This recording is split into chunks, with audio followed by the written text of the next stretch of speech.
प्रिय दर्शकों, नमस्कार। एक बार फिर से उपस्थित हूँ आप सबके सामने रविवार के कार्यक्रम में। शुक्रदेव का महापरिवर्तन तुला राशि में है। मेरे बहुत सारे अच्छे और नियमित दर्शक मुझसे ये पूछ रहे थे कि पंडित जी आप राशिफल नहीं बनाते या फिर परिवर्तन नहीं बनाते हैं, ग्रहों का जो परिवर्तन होता है। मैंने कहा चलो ठीक है, बना देते हैं। तो अभी हाल फिलहाल में 2 नवंबर को शुक्रदेव का राशि परिवर्तन तुला राशि में हो रहा है, जहाँ वो नीच की राशि में विराजमान थे। मतलब पहले वो कन्या राशि में विराजमान थे, अब वो तुला राशि में आ गए हैं। तो आज का कार्यक्रम विशेषतया इस बात पर ही केंद्रित होगा और बहुत ही कोई टालम टोल वाली स्थिति नहीं होगी। बहुत तार्किक अध्ययन करेंगे और बन के रहिएगा कार्यक्रम के अंतिम हिस्से तक, जहाँ मेष राशि आपकी कुंडली में चंद्रमा जहाँ बैठे हैं वहाँ से लेकर मीन राशि तक के जातकों के लिए क्या कुछ ये परिवर्तन देने वाले हैं। लगभग ये 25 नवंबर तक शुक्रदेव इस तुला राशि में रहने वाले हैं। तो कैसा परिणाम देने वाले हैं, कैसा इनका प्रभाव होगा, हमारे मानव जीवन पे इनका क्या प्रभाव है, ये सब जानेंगे। शुरू करते हैं आज का कार्यक्रम। सबसे पहले बात करेंगे मेष राशि की। तो 25 नवंबर 2025 और शुक्र समस्त प्रकार के सुखों के अधिपति, इन्हें आप अंग्रेजी में लग्जरी से जोड़ दें, पर मैं तो समझता हूँ कि ये आपके विद्या के कारक हैं और हर प्रकार की विद्या जहाँ से विचार की जाती है वो शुक्रदेव के अंतर्गत आती है। शुक्रदेव आपने धरती पर प्रकृति में जितनी भी चीज़ें सुंदर देखी हैं उन सब पे शुक्र का आधिपत्य रहता है। बल्कि शुक्र से ब्रह्मदेव ने समस्त प्रकार के सुगंधों का कारक भी शुक्रदेव को ही बना दिया है। यजुर्वेद के अधिपति शुक्रदेव ही होते हैं। मध्य रात्रि में शुक्रदेव बलवान हो जाते हैं। स्त्रियों के लिए शुक्रदेव का विशेष महत्व इसलिए बढ़ जाता है क्योंकि उनकी सुंदरता इस शुक्रदेव के ऊपर निर्भर कर जाती है। व्यक्ति कितना अनुभवी होगा, कितना एक्सपीरियंस उसके पास है विभिन्न विषयों का, ये सब शुक्रदेव से ही विचार किया जाता है। ये ब्राह्मण वर्ण के ग्रह होते हैं, अर्थात इनसे इनका जो नेचर है वो ब्राह्मणों वाला है और ये दानवों के पुरोहित हैं। इंद्राणी इन्हें कहा गया है, मतलब देवताओं के पुरोहित देवगुरु बृहस्पति और दैत्यों के पुरोहित शुक्रदेव होते हैं। नवग्रहों में इनकी संज्ञा शुभ ग्रहों में आती है और सामान्यतया ये दशावतार में जो भगवान के अवतार हुए, जो प्रमुख अवतार हुए, उसमें से इन्हें शुक्राचार्य से नहीं अपितु परशुराम से जोड़ा गया है ना। भगवान परशुराम का अवतार इन्हें इनसे जोड़ा गया है। शुक्राचार्य एक अलग हैं, वो भी हैं, मतलब भृगु पुत्र इन्हें कहा गया है या भृगु हैं ये। वस्तुतः इतनी बात समझने में आसानी से आपको समझ लेनी चाहिए कि इनका पद मंत्री वाला है। मंत्री और मंत्राणी होते हैं ना, स्त्रियोचित ग्रह होते हैं ये। तो पुरुषों की कुंडली में भी अगर ये बलवान होंगे तो कई बार उसके अंदर स्त्रियोचित गुण दे देते हैं। आइए शुरू करते हैं आज का कार्यक्रम और सबसे पहले बात करेंगे मेष राशि के जातकों के लिए। तो मेष राशि, अगर आपकी कुंडली में चंद्रमा मेष राशि में बैठे हैं तो आपकी राशि से सप्तम भाव में गोचर कर रहे हैं, जो लगभग आपके व्यापार का और आपकी दिनचर्या का होता है। और ये मालव्य योग लगाएंगे, जो पंच महापुरुष का सर्वश्रेष्ठ राजयोग होता है, जो शुक्र के कारण बनता है। तो मेष राशि के जातकों के लिए हर तरीके से ये लाभान्वित करने वाले ग्रह बनेंगे। या अगला जो इनका जब तक गोचर वृश्चिक राशि में नहीं हो जाता है 25 नवंबर तक, ये आपको धन, मान, पद, प्रतिष्ठा, लाभ, धन लाभ, नौकरी का लाभ, पद का लाभ, स्वास्थ्य का लाभ, दाम्पत्य का संपूर्ण लाभ, सब कुछ मिलने वाला है। क्योंकि ग्रह आपकी राशि से सप्तम भाव में गोचर कर रहा है, तो आपकी सुंदरता, आपका अनुभव और आपका जो विचार विमर्श करने की शक्ति है, इन सब में धार पैनी होगी। आप इसे अनुभव करें ना करें, पर बुद्धिजीवी वर्ग इसे निश्चित रूप से अनुभव कर लेता है। जब मैं लोगों की कुंडलियों पे बात करता हूं तो ऐसा वो कहते हैं कि पंडित जी मैंने शुक्र के गोचर में, बुध के गोचर में, सूर्य के गोचर में मुझे इस तरीके का इस महीने में लाभ हुआ था। तो जो सामान्यतया व्यापारी वर्ग है या जो अपने जीवन से बहुत सारी चीज़ें प्राप्त करना चाहते हैं, वो गोचर पे विशेष ध्यान देते हैं। तो हमें यहाँ पे ये बात समझ में आ रही है कि ये शुक्र का गोचर हमारे लिए और विशेषतया मेष राशि के जातकों के लिए लाभ देने वाला है। इसमें आप पद भी जोड़ सकते हैं, प्रमोशन वगैरह भी। स्थान परिवर्तन भी अगर 1 महीने में हो जाता है तो इसे अच्छा ही कहेंगे। विशेषतया इस दशा काल में कुछ पत्नी के कारण धन के व्यय होने की शंका भी देखने को मिल जाएगी। मतलब हो सकता है कि आपके स्पाउस से के कारण थोड़ा धन व्यय हो। बाकी ये शुक्रदेव आपके लिए बड़े अच्छे और लाभदायक ग्रह के रूप में आपके लिए उपस्थित हैं। बात होगी अगर वृष राशि की बात करेंगे तो आपकी राशि से ये छठे घर में गोचर कर रहे हैं और शुक्र वहां पे अगर मालव्य योग लगा रहे हैं, मतलब चूंकि वो उसी भाव के स्वामी होते हैं, वृष राशि के अधिपति होते हैं और स्वग्रही बैठेंगे, तो भले ही आपकी राशि वृष राशि है और आपकी राशि से छठे भाव में इनका गोचर हो रहा है, पर फिर भी आपको नौकरी में लाभान्वित करेंगे। आपका साहस बढ़ेगा, चीज़ों को देखने का तरीका बदलेगा, दृष्टिकोण शुद्ध होगा, आपके एक्सपीरियंस के लोग शानी होंगे, है ना। आप जो अनुभव से युक्त होकर के बातें करेंगे उससे आपके बॉस प्रभावित होंगे। नौकरी पद वृद्धि तो हो न हो, पर सामान्यतः जिस भी पद पे आप विराजमान रहेंगे 25 नवंबर तक, उस पद का आपको भरपूर लाभ मिलेगा, एक अच्छा जीवन बीतेगा, समस्या को स्वीकार करने की शक्ति बढ़ेगी, चुनौतियों से निपटने का बल मिलेगा, नौकरी और कई सारे क्षेत्रों में लाभ के योग भी बनेंगे। विशेषतया जो नौकरी पेशा करने वाले लोग हैं, जो विशेषतया नौकरी करते हैं, चाहे प्राइवेट हो या सरकारी, उन्हें लाभ होगा। विवाह वगैरह और आपका व्यय नियंत्रित होगा, विवाह भी संतुलित होगा। दूसरा, आपको ऋण से मुक्ति मिलने में ये ग्रह जो मालव्य योग बना रहा है वृष राशि के जातकों के लिए, तो ऋण से मुक्ति में उनके लाभ बन जाएंगे। ऐसा क्यों होगा? क्योंकि वृष राशि के जातकों के लिए राशि से छठे भाव में गोचर कर रहे हैं, तो वहां से वो 12वें भाव को देखेंगे, तो जब उनकी दृष्टि होगी मेष राशि पे, इस वजह से वहां वो कई बार लाभ के योग भी बनाएंगे। मतलब कुल मिलाकर के ये वृष राशि के जातकों के लिए भी बहुत ही उत्तम परिणाम देने वाला है। कुछ अगर नुकसान हो सकता है तो हो सकता है कि आप का एक्सपेक्टेशन बढ़ा हो, या हो सकता है कि आप थोड़े से आलसी हो जाएं, ऐसा हो सकता है। इस वजह से ऐसा ना करें, इसका ध्यान, मैं अंतिम में उपाय भी बता दूंगा, पर बाकी चीजें अब मिथुन राशि पे लेके आता हूं। मिथुन राशि के जातकों के लिए आपकी राशि से देवगुरु जो शुक्र देव हैं, इनका जो गोचर है आपकी राशि से पंचम भाव में गोचर कर रहा है। इसका अर्थ होगा कि मिथुन राशि के जातकों के लिए पंचम भाव में शुक्र देव का मालव्य योग बनाना आपके संतान के लिए, आपके यश के लिए, आपकी प्रतिष्ठा के लिए, आपके धन लाभ के लिए, आपकी क्रिएटिविटी के लिए, नौकरी, व्यापार, धन धान्य और किसी भी प्रकार के रोजगार परक योजनाओं में अगर आप लाभ लेना प्राप्त करना चाहते हैं तो मिथुन राशि के जातकों के लिए बहुत अच्छा होगा। मतलब अगर मैं बात कहूं तो वृष राशि के लिए ये जहां 90% परिणाम कर रहे थे, वहीं मिथुन राशि के लिए ये लगभग 100% तक आपके साथ खड़े हैं। तो इसमें आप किसी भी लंबी चौड़ी बहुत बृहद आकार की योजनाओं पे भी काम कर सकते हैं। कोई टेंडर लेना हो, कोई बहुत बड़ा प्रोजेक्ट सिग्नेचर करना हो, तो आप मिथुन राशि के जातकों के लिए ये बहुत ही अच्छा मौका रहेगा, जो 25 नवंबर तक चलेगा।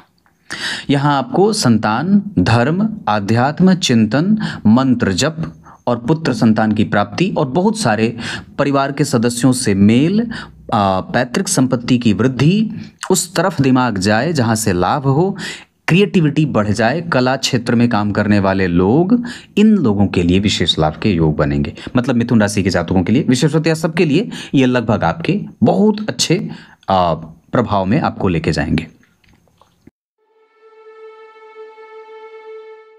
बात अब करते हैं कर्क राशि के जातकों के लिए। अगर कर्क राशि के जातक के बारे में चिंतन करेंगे तो आपकी राशि से चतुर्थ भाव में इनका गोचर हो रहा है।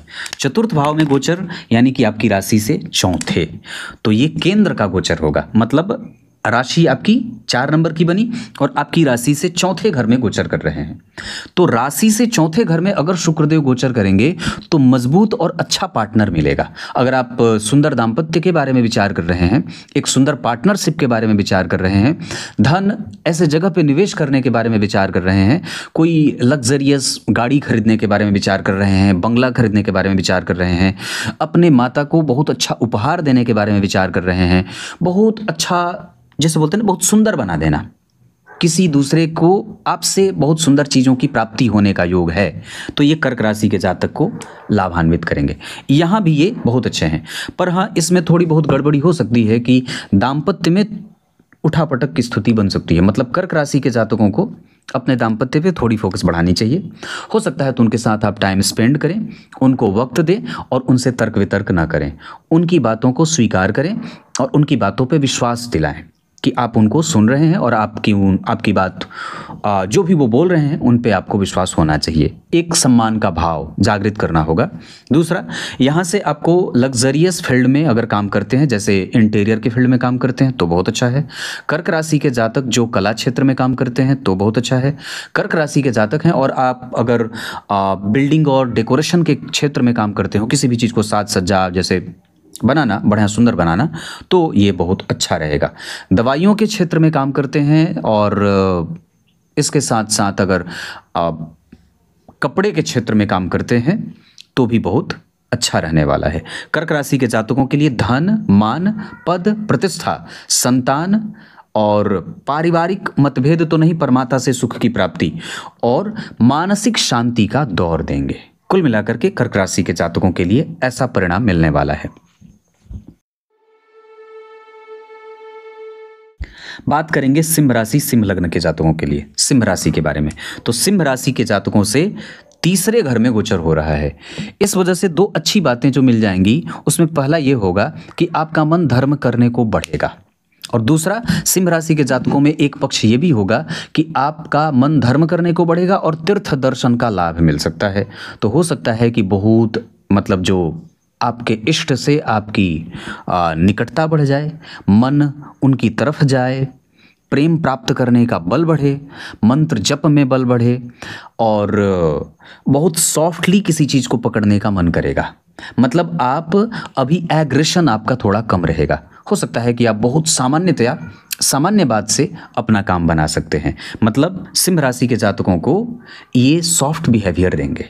सिंह राशि के जातकों के लिए राशि से तीसरे घर में गोचर कर रहे हैं, इस कारण से मैं ये बात कह सकता हूँ कि आप अभी बहुत शांत हो जाएंगे, मधुरभाषी होंगे, अनुभव से युक्त होकर बात करेंगे, बहुत गंभीर चिंतन के साथ आप अपनी बात रखना चाहेंगे।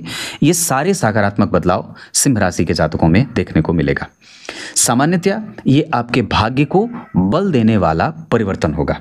100 बात की एक बात, मतलब सिंह राशि के जातकों के लिए भाग्य का लाभ, तुला राशि में शुक्रदेव का मालव्य योग बनाना लाभ देने वाला हो सकता है। अब बात करते हैं कन्या राशि के जातकों के लिए। कन्या राशि के जातक की कुंडली के लिए अगर कन्या राशि में चंद्रमा है तो आपकी राशि से द्वितीय भाव में शुक्रदेव का मालव्य योग बनाना धन लाभ देगा, जहां पैतृक संपत्ति की वृद्धि होगी, वाणी में प्रगल्भता बढ़ जाएगी, वाणी का सुख बढ़ेगा। अगर आप बोलकर धन कमाते हैं, गा कर धन कमाते हैं, पढ़ा कर धन कमाते हैं, ज्योतिषी हैं, कर्मकांड करते हैं और कंसल्टेंसी आदि का काम करते हैं, तो कन्या राशि के जातकों के लिए शुक्र का मालव्य योग धन रहा, मतलब आपके धन भाव में बनाना बहुत ही उत्तम परिणाम देगा। चूंकि द्वितीय भाव से पैतृक संपत्ति का विचार किया जाता है और संबंधों की लॉन्जिविटी का भी विचार किया जाता है, इस वजह से भी कन्या राशि के जातकों को इन क्षेत्रों में भी लाभ मिलने के योग बनेंगे। मतलब अगले 25 नवंबर तक ये शुक्रदेव कन्या राशि के जातकों के लिए इन विषयों से और इन क्षेत्रों से लाभ देंगे। यहाँ आपको विचार इस बात का रखना होगा कि आप ओवर कॉन्फिडेंट न हो और बहुत सावधानी से किसी भी विषय पे बात करें। बात बढ़ेगी और गंभीरता भी बढ़ेगी, पर फिर भी हम कई बार ऐसा अति आत्मविश्वास से युक्त होकर के हमारा काम बिगड़े नहीं, इसका ध्यान थोड़ा बहुत रखना होगा। बाकी कन्या राशि के जातकों की पैतृक संपत्ति की वृद्धि होगी, कुछ अचानक से धन लाभ के योग भी बढ़ेंगे, प्रमोशन हो सकता है और कहीं ऐसे जगह से भी धन की आवक बन जाएगी जहां से आपने विचार न किया हो। तो कुल मिलाकर के कन्या राशि के लिए शुक्रदेव ऐसे रहने वाले हैं। बाकी अगर आप स्वयं तुला राशि के हैं, मतलब चंद्रमा आपकी कुंडली में तुला राशि में ही विराजमान है, तो ये गोचर अगले 25 नवंबर तक अकूत संपत्ति, अथाह धन, श्रेष्ठ लाभ और मनोनुकूल परिणाम को देने वाला बनेगा, जहां दाम्पत्य, परिवार का सुख, संतान का सुख, दवाइयों का लाभ, स्वास्थ्य में सुधार, दिनचर्या का लाभ, पड़ोसियों से अच्छे संबंध, व्यापार और पार्टनरशिप में लाभ के साथ साथ पद की प्राप्ति करा के जाएंगे। मतलब चंद्रमा अगर तुला राशि में बैठे हैं तो चूंकि ये शुक्रदेव आपकी ही राशि पे मालव्य योग लगा रहे हैं, तो आपको धनवान और सुखी बनाएंगे। बात करते हैं वृश्चिक राशि वृश्चिक लग्न के जातकों के लिए। तो वृश्चिक राशि के जातकों के लिए आपकी कुंडली में अगर चंद्रमा वृश्चिक राशि में बैठे हैं तो ये गोचर आपकी राशि से 12वें भाव में हो रहा है। मतलब वृश्चिक राशि हुई और आपकी राशि से 12वें भाव में गोचर कर रहे हैं, इसलिए ये शुक्र का गोचर ऋणी ना बनाए, बहुत ज़्यादा एक्सपेंस अचानक से ना आ जाए, इससे सावधान रहना होगा। कहीं भी निवेश करने से पहले विचार करें, पार्टनरशिप में जाने से विचार करें, लालच न बढ़ाएं, अनुभव के साथ काम करें। एक्सपेंडिचर और जो आपका जो आपके पड़ोसियों के साथ संबंध है, जो आपके पार्टनरशिप के साथ जो संबंध आपके बने हुए, जो पार्टनर के साथ आपका संबंध है, साथ ही साथ आपके ताया ताऊ, जो आपका बहुत ज़्यादा बड़ा, जैसे होता है ना कि बहुत समाज को बड़े लेवल पे जा करके आप उसकी सेवा करना चाहते हैं, बड़ी जिम्मेदारी संभालना चाहते हैं, तो इसमें लाभ का योग बनेगा। पर अगर आप बहुत छोटी मानसिकता के साथ किसी के साथ काम करेंगे तो हो सकता है कि शुक्रदेव आपको नुकसान कर दें। मतलब स्वार्थी विचारों के साथ अगर आप इस शुक्रदेव की दशा को लाभ में लेकर जाना चाहते हैं, मतलब गोचर को, तो आपको नुकसान होगा। उदारता के साथ अगर आप वृश्चिक राशि के हैं और पूरे उदार मन से समाज, धर्म, परिवार और अपने पड़ोस की सेवा सुरक्षा करना चाहते हैं, उस पर निवेश करना चाहते हैं बहुत बड़ी योजनाओं पे, तो आपको ये शुक्रदेव लाभ दे जाएंगे। विदेश यात्रा होगी, बड़ी कंपनियों का सहयोग मिलेगा, बड़ी जगह पे यात्रा होगी और बहुत गंभीर यात्रा होगी। लंबे समय तक के लिए किसी यात्रा के बारे में अगर विचार कर रहे होंगे तो वृश्चिक राशि के जातकों के लिए अगला 1 महीना बहुत अच्छा रहने वाला है। बात करेंगे धनु राशि धनु लग्न के जातकों के लिए। तो धनु राशि के धनु लग्न के जातकों के लिए आपकी राशि से एकादशवें घर में गोचर कर रहे हैं, मतलब आपकी राशि यहाँ है और आपकी राशि से एकादशवें गोचर कर रहे हैं। ये संतान की प्राप्ति में सहयोग होंगे, आपके इच्छाओं की पूर्ति करने में सहयोगी साबित होंगे। धनु राशि के जातकों के लिए तुला राशि के शुक्रदेव का प्रतिफल लाभ, धन, ऐश्वर्य, सुख और प्रेम प्राप्त करना, जैसे पुराना संबंधी जो छूट गया, पुराना प्रेम जो नष्ट हो गया था, वापस उसके मिलने का योग बन रहा है। साथ ही साथ जो धनु राशि के लोग हैं उनमें कुछ रखे हुए पैसे हो सकता है कि नष्ट हों, पर उससे आपके भविष्य की सुरक्षा ही हो रही है। आज जो आप निवेश कर रहे हैं, आपका बैंक हो सकता है कि आज खाली हो रहा है, अकाउंट थोड़ा ढीला हो रहा है, पर वस्तुतः आज का निवेश आपके भविष्य की अच्छी नींव रख रहा है। मतलब तुला राशि के जातकों के लिए ये शुक्रदेव का लाभ भाव में गोचर करना बहुत ही श्रेष्ठ परिणाम देने वाला बनेगा। मतलब आप इसके बारे में बिल्कुल भी अपने आप को असंतुलित ना करें और बिल्कुल भी डरने की कोई आवश्यकता नहीं है। यहाँ आपको पद भी मिल सकती है, पिता से धन लाभ हो सकता है और साथ ही साथ आपके पूर्वजों का आशीर्वाद भी प्राप्त हो सकता है। रैंडम एक्सेस भी ये शुक्रदेव कराएंगे।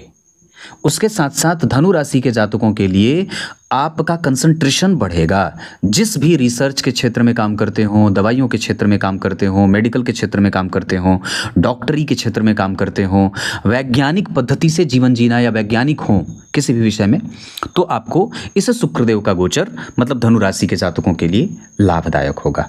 मैं अच्छी बातें बता रहा हूँ और ये रिसर्च के आधार पर बता रहा हूँ, ऐसे ही हवा में बात नहीं कर रहा। अब बात करते हैं मकर राशि मकर लग्न के जातकों के लिए। तो मकर राशि के जातकों के लिए आपकी राशि से 10वें स्थान में शुक्रदेव का तुला राशि में जाना आपको थोड़ा कंफ्यूज कर सकता है। दूसरा कि आप जिस करियर का चुनाव कर रहे हैं आज, उसके मतलब अगले 25 नवंबर 2025 तक आपको थोड़ा इस बात पे विषय पे ध्यान रख लेना चाहिए कि ये इस विषय का या जिस क्षेत्र में आप अपना करियर तलाश रहे हैं उसका भविष्य कैसा है। मकर राशि के जातक अपने करियर को लेकर के अनएस्टेब्लिशमेंट में जा सकते हैं, उनको थोड़ी सावधानी रखनी होगी। हालांकि मकर लग्न या मकर राशि के जातकों के लिए शुक्रदेव का 10वें स्थान में जाना प्रभावित करेगा उनके पद को अच्छाई के तौर पे, परंतु थोड़ा बहुत अत्यंत आत्मविश्वास की कमजोरी भी हो सकती है, अति आत्मविश्वास की कमजोरी हो सकती है। या हो सकता है कि मकर राशि मकर लग्न के जातकों के लिए वो जो जिस कंसंट्रेशन के साथ आप काम करना चाहते हैं वो कंसंट्रेशन न बन पाए। यहाँ आपका बहुत ज़्यादा समय अपने परिवार को संतुलित करने में बीत सकता है। तो हो सकता है कि ऐसा है कि ये शुक्रदेव का जो 10वें स्थान में आपकी राशि से गोचर है वो आपका बहुत ज़्यादा टाइम आपके परिवार की तरफ कंज्यूम हो रहा है।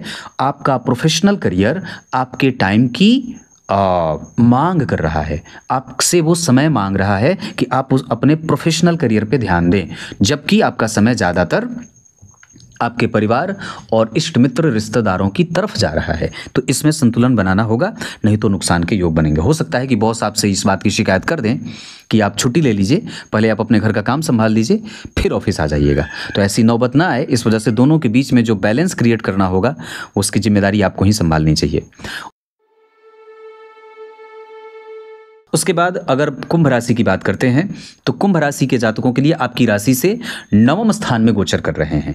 तो ये बहुत ही लाभ का योग बनेगा, जहां संतान, दाम्पत्य, परिवार, नौकर चाकर, सुख सुविधाएं, लग्जरी से जोड़ करके आप इसे देख सकते हैं। संतान से सुख मिल सकता है, संतति की प्रोग्रेस और भी ज़्यादा प्रोडक्टिव हो जाएगी, मतलब संतान आपको अच्छा परिणाम सुना सकती है।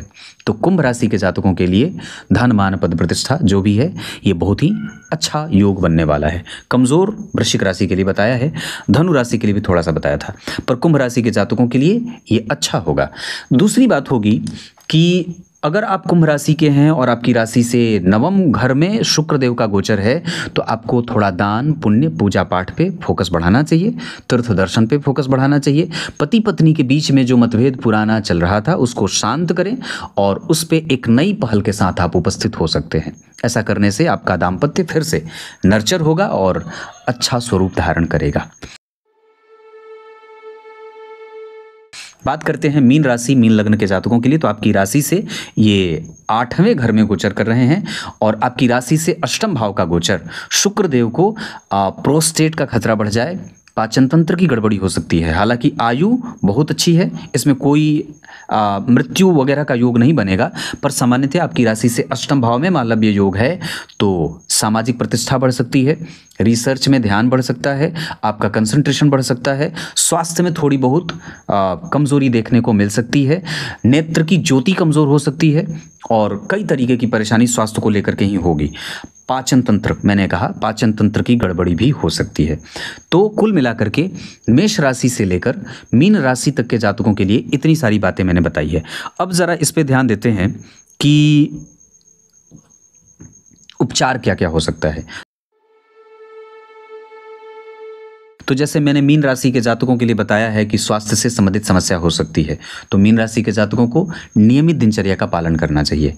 अगर हो सके तो मोती का दान कर सकते हैं, शंख का दान कर सकते हैं, अनाज दान कर सकते हैं, जल में सफ़ेद पुष्प डालकर स्नान कर सकते हैं, सरसों का तेल डालकर स्नान कर सकते हैं, जल में घी डालकर स्नान कर सकते हैं, काला तिल डालकर स्नान कर सकते हैं, हल्दी डालकर जल में स्नान कर सकते हैं। इतना ही नहीं, जल में थोड़ा दही या दूध डाल करके भी स्नान कर सकते हैं। वृश्चिक राशि के जातकों के लिए अगर मैं उपाय के तौर पे बात करूं तो सबसे ज़्यादा आपको रिसर्च पे फोकस बढ़ाना है। एक डेटा बनाएं, उसकी एनालिसिस करें और उसके बाद किसी तरीके से अपने आप को प्रेजेंट करें। ये शुक्र का राशि परिवर्तन तुला राशि में था। कैसा लगा कार्यक्रम ज़रूर बताइएगा। तब तक के लिए बहुत बहुत नमस्कार।